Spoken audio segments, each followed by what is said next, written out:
Well, national security analyst Arash Aramesh joins me now from Houston in Texas. Thanks so much for speaking to us this morning. Now, one US official described the event as one of the most aggressive acts in recent history. What do you make of it all? You know, it's at the very least, it's unprofessional, it's dangerous, and it's unsafe. It's putting both Russian and American troops in danger. What if the Russian pilot lost his or her focus and hit the bridge of that ship? What if the American captain of that vessel lost his cool and correctly assumed that to be a provocative attack posture from those two Russian Su-24 attack fighters?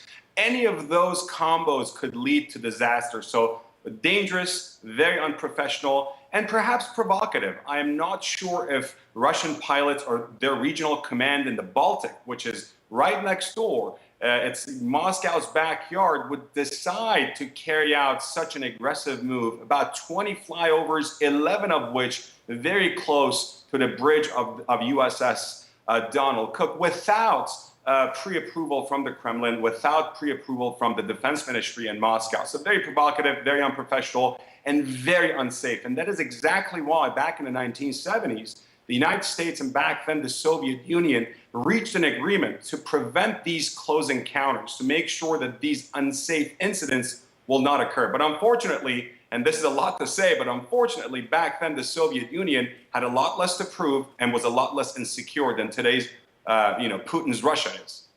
Well, that leads me to my next question. Why do you think Russia carried out this simulated attack? The Russians have always considered Ukraine and the Baltics their backyard, and they, ever since Estonia, Lithuania, and Latvia, those three affluent Baltic countries, former Soviet, but the Baltics, joined NATO. Russia was always against that. We have had a whole host of Russian incursions to sort of a quasi-occupation of eastern Ukraine by Russian forces and Russian-backed militia. Russia has also had multiple flyovers, not just in the Baltics, but even close to the United Kingdom, sort of going against RAF, Royal Air Force pilots. But they should know this. They do not want a direct confrontation with the United States, and the United States does not want to escalate this. Russian equipment is very old. Russian pilots don't get the same training that American and NATO pilots get. You really don't want to put the American F-18 Hornets or the American F-16 Air Force Falcons put to the test. You really don't want to do that. Well, it's been established Russia's been aggressive. They've indeed broken quite a few, broken the law in this respect. But what can be done about this? What can America do? So far, we haven't heard much from the Kremlin. White House press secretary came out and condemned the incident. We know that the U.S. Navy has condemned the incident, but there is so much we can do. On the one hand, yes, we can shoot down Russian pilots and Russian aircraft, just like Turkey did when Russia violated its airspace while bombing Syrians in northern Syria.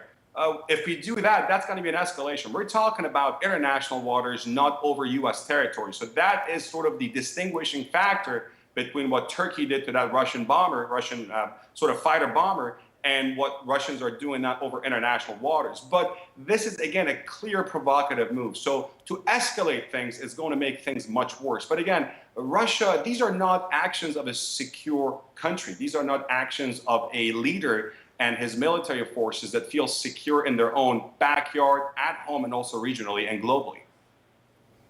Okay, Arash Aramesh, speaking to us from Texas. Thank you very much.